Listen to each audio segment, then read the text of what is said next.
Olá, sejam bem-vindos. Hoje o IC News te convida a mergulhar em um dos momentos mais solenes e decisivos da história recente da Igreja Católica. Nos bastidores do Vaticano, a fumaça branca que sinaliza a escolha de um novo Papa carrega, desta vez, mais do que o peso da tradição. Ele carrega a urgência de respostas. Com a morte de Francisco, a Igreja entra agora em um conclave, cerimônia fechada onde 133 cardeais do mundo todo se reúnem na Capela Sistina. O objetivo, escolher o novo pontífice. Mas o que está em jogo vai muito além de uma sucessão papal. Este é um momento de redefinição para uma instituição milenar que, nas últimas décadas, tem enfrentado sua maior crise moral, desde os tempos das reformas protestantes. Como combater os crimes cometidos por seus próprios membros? Como reconstruir a confiança de milhões de fiéis, após escândalos de abusos sexuais encobertos por décadas? Como reagir perdas de relevância diante de um mundo cada vez mais desconectado da fé institucional? São perguntas urgentes e a resposta começa com um nome: o novo Papa. Ao longo do programa de hoje você vai entender quem são os principais candidatos ao trono de Pedro, quais as correntes ideológicas que disputam o comando da Santa Sé e que tipo de liderança é capaz de enfrentar de fato os esqueletos que ainda estão trancados na sacristia do mundo. Mas antes, para você que acredita no poder do jornalismo investigativo, que não teme tocar em temas difíceis, faça parte do canal Investigação Criminal. Se inscreva no nosso canal, ative o sino de notificações e torne-se um membro. Seu apoio é o que mantém esse conteúdo vivo, independente, corajoso e comprometido com a verdade. O futuro da Igreja Católica está em jogo e quem for escolhido não herdará apenas a cruz de Pedro, herdará o desafio de purificar uma instituição marcada por omissões, silêncio e, em muitos casos, cumplicidade. Agora você vai conhecer o que está por trás das cortinas do conclave, como ele funciona, o que está em disputa e o que pode acontecer se a fumaça branca anunciar o nome errado. O legado do Papa Francisco: reformar a Igreja ou apenas segurá-la por mais uma geração? O pontificado de Francisco começou com um gesto que parecia modesto, um simples buonasera, na sacada do Vaticano, mas o que veio depois jamais seria simples. Ele herdou uma igreja sob cerco por escândalos de abuso sexual, por lutas internas e por um sistema financeiro que funcionava em sombras e sob suspeita, uma igreja dividida, desacreditada e que cada vez mais se distanciava dos fiéis. Jorge Mário Bergoglio, o primeiro Papa latino-americano, não hesitou em nomear o problema. Ele foi além, disse que a Cúria estava espiritualmente doente. Em seu primeiro Natal como Papa, apresentou uma lista com 15 doenças da Igreja. Entre elas, o narcisismo, a busca por poder, a esquizofrenia existencial dos que perdem o sentido do sagrado e o terrorismo das fofocas. Nunca um Papa havia exposto tão diretamente a máquina do Vaticano. Mas não foi só no discurso. Ele reformou a estrutura do poder. Em 2022, instituiu a Constituição Apostólica Praedicate Evangelium, reorganizando a Cúria Romana pela primeira vez. Abriu a possibilidade de leigos, inclusive mulheres, liderarem departamentos vaticanos. Mas que mudança administrativa era simbólica. Uma tentativa de romper com o clericalismo enraizado. Sua política externa também mostrou outra face da Igreja. Francisco visitou campos de refugiados, defendeu os migrantes, criticou muros e nacionalismos e, com o Laudato Si, publicou a mais contundente encíclica ambiental da história moderna. Nela, afirmou que o planeta está sendo devastado por um modelo econômico destrutivo e que o clamor da terra é o mesmo clamor dos pobres. Mas talvez o maior teste de seu papado tenha vindo com os escândalos de abuso. Em 2019, Francisco assinou o documento Vos Estis Lux Mundi, determinando que todo caso de abuso, inclusive cometido por bispos, fosse investigado. O texto também tornava obrigatória a denúncia por parte do clero. No mesmo ano, ele acabou com o segredo pontifício em casos de violência sexual. Isso permitiu que dioceses cooperassem com a justiça civil, algo antes impensável. Ainda assim, muitas feridas ficaram abertas em países como Estados Unidos, Alemanha, França, Irlanda, Portugal e Chile. Investigações revelaram décadas de omissão, acobertamentos e milhares de vítimas.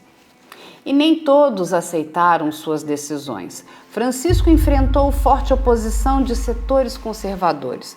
Foi acusado de relativismo, de esvaziar a doutrina, de expor demais a igreja. Bispos e cardeais desautorizaram publicamente, outros ignoraram em silêncio. Mesmo assim, ele seguiu, nomeou cardeais de países antes invisíveis no colégio cardinalício, como Tonga, Laos, Brunei, Mianmar, e ao final de seu pontificado havia ampliado a geografia do poder e deixado um colégio de cardeais mais representativo do que nunca.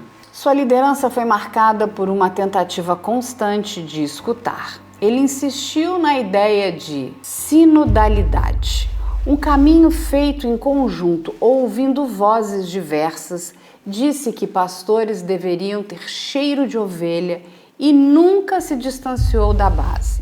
Mesmo quando sua saúde piorava, continuou viajando, se encontrando com vítimas, líderes mundiais, jovens em periferia. O que ele deixa é uma igreja que tentou se abrir, mas ainda luta contra as correntes que a mantêm fechada. Uma igreja que fala em fraternidade universal, mas ainda não resolveu seus pecados internos, que ousou se reformar e por isso mesmo está ainda mais dividida. Agora, cabe aos cardeais escolherem entre continuar essa travessia ou recuar. Porque o novo Papa não vai começar do zero, vai começar sobre um campo minado. A palavra conclave vem do latim conclave, fechado com chave, e o nome não é força de expressão. Desde o século XIII, quando os cardeais se reuniam pela primeira vez em um regime de isolamento para evitar interferência política, o conclave se tornou um dos rituais mais secretos e vigiados do mundo religioso católico. Nada entra, nada sai. Nem celulares, nem e-mails, nem jornalistas, nem mesmo as palavras trocadas entre os cardeais podem ser repetidas. Quem quebrar esse voto de silêncio pode ser excomungado. Os cardeais eleitores, apenas os com menos de 80 anos, são levados para dentro da Capela Sistina no Vaticano. Lá ficam completamente isolados do mundo exterior até que um nome surja com 2/3 dos votos. Atualmente, esse número gira em torno de 86 votos, entre os cerca de 129 cardeais com direito a ato neste conclave. Eles se hospedam na Casa Santa Marta, mas só se locomovem em trajetos controlados. Estão proibidos de conversar com qualquer pessoa de fora. Nem mesmo jornalistas ou funcionários podem abordar um cardeal dentro da zona de isolamento. Cada sessão de votação é chamada de escrutínio. São 4 por dia, 2 pela manhã, 2 à tarde. Ao final de cada uma, as células são queimadas em um forno com substâncias que produzem fumaça. Fumaça preta, nenhum eleito. Fumaça branca, temos um novo Papa. Esse é o único sinal visual permitido ao público até o anúncio oficial, feito da sacada da Basílica de São Pedro. O procedimento é regido por normas rigorosas, atualizadas pela Constituição Apostólica Universal Dominici Gregis, de João Paulo II, com mudanças feitas por Bento XVI. Entre as regras, não se pode fazer campanha aberta nem prometer cargos em troca de votos. Não se pode votar em si mesmo e, em caso de empate, há nova votação. Mas o que acontece quando as regras são cumpridas à risca? E mesmo assim, pressões silenciosas tentam mudar os rumos. A escolha de um Papa nunca é só espiritual, também é geopolítica, cultural e doutrinária. Hoje, os cardeais vêm de 65 países. O maior número ainda está na Europa, mas há vozes fortes vindo da Ásia, América Latina e África. Essa diversidade não é apenas geográfica, representa correntes teológicas distintas, prioridades sociais diferentes e até linguagens pastorais opostas. Cardeais como Mateus Zuppi de Bolonha carregam a bandeira da continuidade das reformas. Outros, como o cardeal Miller, desejam um retorno à ortodoxia doutrinária, no meio uma zona de tensão e expectativa. Mas há outro fator raramente discutido fora dos muros do Vaticano: os vetos silenciosos. Mesmo sem ser uma prática oficial, sabe-se que grupos de cardeais podem barrar discretamente a ascensão de determinados nomes, especialmente se há suspeitas de omissão em escândalos ou alianças incômodas. No fim, quem emerge do conclave carrega mais do que uma eleição. Carrega o peso de manter unida uma igreja global em tempos de cisão. Mas quem são esses cardeais? De onde vêm suas alianças? E quem são os favoritos reais para assumir o trono de Pedro? Essa é uma história que começa a ser contada agora. Para entender o que está em jogo na escolha de um novo Papa, é preciso antes encarar o que ameaça a própria estrutura da Igreja. Porque, ao contrário do que muitos acreditam, as ameaças não vêm de fora, estão dentro dos muros e há décadas. Nenhum escândalo abalou tanto a credibilidade da Igreja Católica quanto os abusos sexuais cometidos por membros do clero e o silêncio cúmplice que os cercou. Em 2002, o caso em Boston expõe a prática sistemática de transferir padres abusadores de paróquia em paróquia. Desde então, investigações em dezenas de países como Austrália, Chile, Irlanda, França, Portugal e Estados Unidos revelaram um padrão: ocultação, impunidade e sofrimento prolongado das vítimas. Só nos Estados Unidos, a Igreja já pagou mais de 3 bilhões de dólares em indenizações. Em 2023, Portugal identificou oficialmente mais de 4.800 vítimas, e esses são apenas os casos declarados. O Papa Francisco, como vimos, fez reformas importantes, criou mecanismos de denúncia, acabou com o segredo pontifício, puniu bispos que acobertaram crimes, mas as medidas, apesar de inéditas, ainda enfrentam resistência em setores locais. Em muitas dioceses, a cultura do silêncio permanece viva. E isso não é tudo. A crise também é financeira. O Vaticano enfrentou déficits consecutivos que só pioraram com a pandemia. A gestão do Banco do Vaticano, o IOR, passou por auditorias, cortes e até prisões internas, como a do ex-presidente Ângelo Kaloia, condenado por lavagem de dinheiro e desvio de milhões em imóveis. Em 2020, o cardeal Giovanni Angelo Becciu, figura influente na Cúria, foi afastado por envolvimento em um escândalo imobiliário de 350 milhões de euros. Em 2023, foi condenado a 5 anos de prisão. O caso virou símbolo da necessidade urgente de transparência nas finanças da Santa Sé. Mas os desafios não são só internos. A Igreja também enfrenta uma lenta e constante perda de fiéis. Na América Latina, que já foi o bastião do catolicismo, o número de católicos caiu de 90% para menos de 60% em 4 décadas. No Brasil, evangélicos e não religiosos ganham cada vez mais espaço. Na Europa, o cenário é ainda mais dramático. Igrejas vazias, vocações em queda e uma juventude que já não se reconhece nas tradições e na linguagem eclesial. A sociedade mudou, mas a Igreja nem sempre acompanhou. As novas gerações questionam a falta de representatividade, a exclusão de mulheres do sacerdócio, a postura diante da comunidade LGBTQIA+, e o tratamento dado a vítimas de violência. Muitos enxergam uma instituição ainda presa ao passado.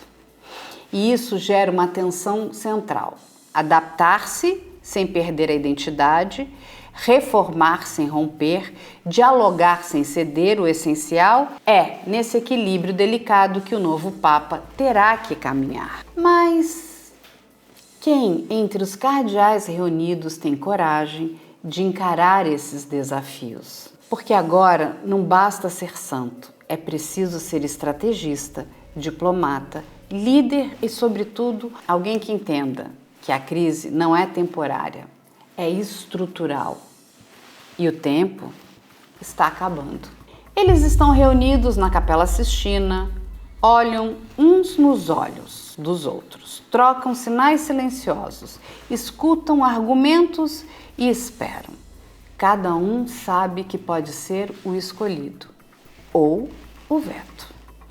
Eles são os papáveis e entre eles já circulam nomes, rumores, estratégias. Entre os mais citados está o cardeal Matteo Zuppi, arcebispo de Bolonha, conhecido pelo perfil pastoral e pela atuação junto aos marginalizados.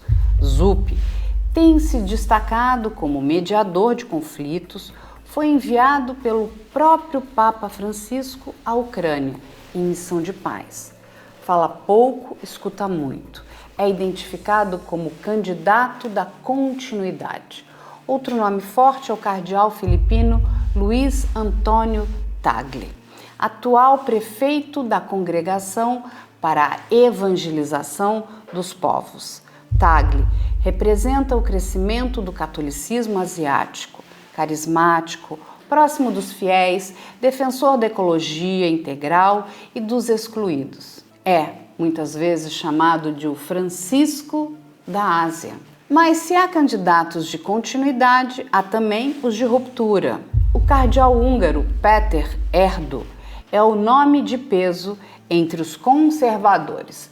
Com formação acadêmica sólida e perfil mais institucional, é visto como alguém capaz de restaurar a disciplina teológica e barrar o que alguns chamam de excessos do pontificado atual. Outro nome citado é o cardeal alemão Gerhard Ludwig Müller, ex-prefeito da Congregação para a Doutrina da Fé, crítico aberto das reformas de Francisco.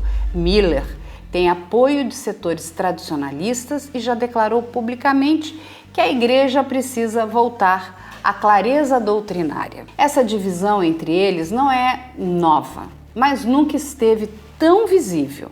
De um lado, os cardeais, que veem na Igreja uma missão global pastoral aberta ao diálogo com a ciência, aos pobres e à cultura contemporânea. Do outro, os que acreditam que ceder à modernidade é perder a essência. Para eles, o mundo deve mudar, não a Igreja. Há também nomes de perfil diplomático que circulam bem entre os dois campos. O cardeal Pietro Parolin, secretário de Estado do Vaticano, é um deles. Com vasta experiência em negociações internacionais e forte presença nos bastidores, é visto como um nome de conciliação. Mas há dúvidas sobre sua força junto às bases e sua disposição para reformas profundas. Outros papáveis mencionados pela imprensa especializada incluem Jean-Marc Avellini, francês de origem argelina, com forte atuação interreligiosa. Mário Grech, de Malta, articulador do Sínodo da Sinodalidade. Pier Battista Pizzaballa, patriarca latino de Jerusalém, símbolo da presença cristã no Oriente Médio. Todos têm em comum um ponto-chave. Foram nomeados cardeais por Francisco, ou seja, representam ao menos em parte a mudança do eixo geográfico e ideológico que o atual Papa promoveu. Mas a eleição não é matemática. Os cardeais não votam apenas por perfil, votam por leitura do momento, por afinidade, por medo ou por esperança. E é justamente essa tensão entre fidelidade, ruptura, tradição e renovação que paira sobre cada cédula depositada na urna da Capela Sistina. Porque escolher um Papa é também escolher para onde vai o mundo. E o que vem a seguir pode mudar os rumos da fé para uma geração inteira. Escolher um Papa não é só eleger um líder religioso, é também definir o tom moral de uma era. Porque o que se decide dentro da Capela Sistina ultrapassa as colunas de mármore do Vaticano e alcança governos, comunidades, disputas sociais, conflitos étnicos e a vida de mais de 1 bilhão de católicos espalhados pelo mundo. É uma decisão que pode proteger ou excluir, conservar ou transformar, acolher ou endurecer. Desde que foi eleito em 2013, Francisco redefiniu o papel político do papado. Denunciou a crise climática como uma urgência moral, enfrentou o capitalismo desregulado e encontros com o G20, criticou os muros da intolerância, o racismo estrutural, os fundamentalismos. Recebeu chefes de Estado, líderes indígenas, ativistas, ambientalistas, lavou os pés de imigrantes, visitou favelas, chorou com vítimas de abusos. E por isso, dividiu a Igreja. A escolha do próximo Papa determinará se esse projeto continua ou se será engavetado, se a Igreja seguirá aberta à escuta, à descentralização, à justiça social ou se recuará para dentro de si mesma, buscando segurança nas certezas doutrinárias do passado. A América Latina, onde o catolicismo perde espaço para o neopentecostalismo, observa com atenção. A África, onde o número de fiéis cresce rapidamente, quer mais protagonismo. A Ásia, onde os cristãos são minoria, pede representação. E a Europa, epicentro da crise vocacional, quer respostas para o esvaziamento das igrejas. Os cardeais sabem disso e os analistas também. A eleição de um Papa mais conservador pode significar o retorno à centralidade romana, à rigidez disciplinar, a reafirmação das proibições históricas, inclusive com impacto sobre o papel das mulheres, a comunidade LGBTQIA+, e os casais em situação irregular perante a Igreja. Já um sucessor do estilo Francisco tende a ampliar o caminho sinodal, permitindo que conferências episcopais tenham mais autonomia local e reforçando a presença da Igreja em temas como migração, combate à fome, meio ambiente e ética da tecnologia.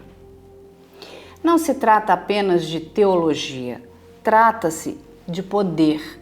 O Vaticano é um Estado soberano com embaixadores e acordos bilaterais. Um Papa tem voz nas Nações Unidas, pode influenciar políticas de saúde, educação, acolhimento humanitário e, em muitos países, sua palavra ainda tem peso constitucional.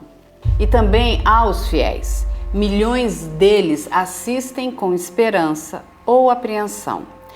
Há quem peça uma virada conservadora. Há quem clame por mais abertura. Há ainda quem esteja à beira da desistência e espera por um sinal. Um sinal de que vale a pena ficar. O mundo assiste, os bastidores fervem. E enquanto a fumaça branca ainda não sobe, resta uma pergunta. Quem será o homem que caminhará até a sacada da Basílica de São Pedro e dirá: Habemus Papam?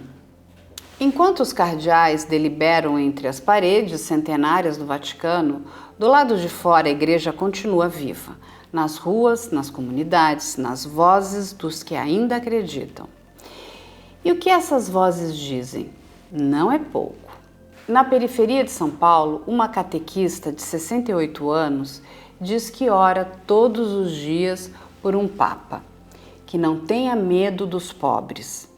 Em uma cidade do interior da França, um ex-seminarista espera que o novo pontífice abra a escuta para quem se afastou por sentir-se excluído.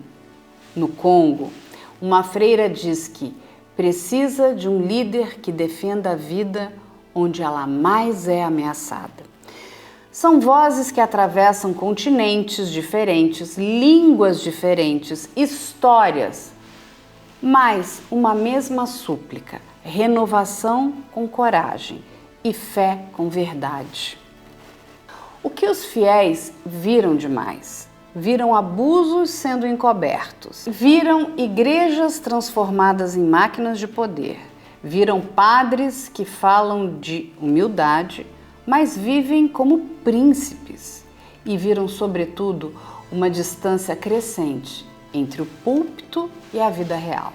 É por isso que muitos agora esperam um papa diferente, um pastor, não um gestor, alguém que fale de pecado, mas também de cura, que corrija, mas com misericórdia, que olhe nos olhos das vítimas e diga: eu acredito em você, que seja capaz de entender que a igreja não precisa de blindagem, precisa de luz. O desejo por reformas não é uma questão política, como alguns tentam enquadrar, é uma questão espiritual. A transparência não é moda, é necessidade. A inclusão não é concessão, é resposta ao Evangelho, é a sinodalidade, a palavra que tantos ainda desconhecem. Talvez seja o maior legado de Francisco. Caminhar juntos, ouvir antes de julgar, escutar antes de condenar. Muitos católicos não querem um papa celebridade, nem um papa revolucionário. Querem um homem da oração, de presença, que saiba a hora de calar e a hora de dizer basta. As expectativas são altas, mas também são duras, porque muitos fiéis estão feridos por uma igreja que falhou com suas crianças, com suas mulheres, com seus próprios profetas. Uma igreja que muitas vezes puniu quem denunciou e protegeu quem abusou. Agora, essas pessoas querem mais do que promessas, querem atitudes, querem um papa que continue enfrentando a cúria, se for preciso, que entre no terreno das reformas, mesmo se pisarem feridas, que diga claramente que fé e covardia não combinam e que prefira desagradar os poderosos a silenciar os humildes. O futuro da igreja vai passar pela sacada de São Pedro, mas vai se decidir no coração de seus fiéis. E se o mundo aguarda fumaça branca, milhões de pessoas aguardam um novo sinal de esperança. E como disse o Papa Francisco, a realidade é maior do que a ideia. O tempo é superior ao espaço e a unidade prevalece sobre o conflito. Que esse seja o começo de algo novo para a Igreja, para o mundo e para quem, mesmo ferido, ainda tem fé. Eu sou Carla Albuquerque e você esteve hoje conosco no Investigação Criminal News.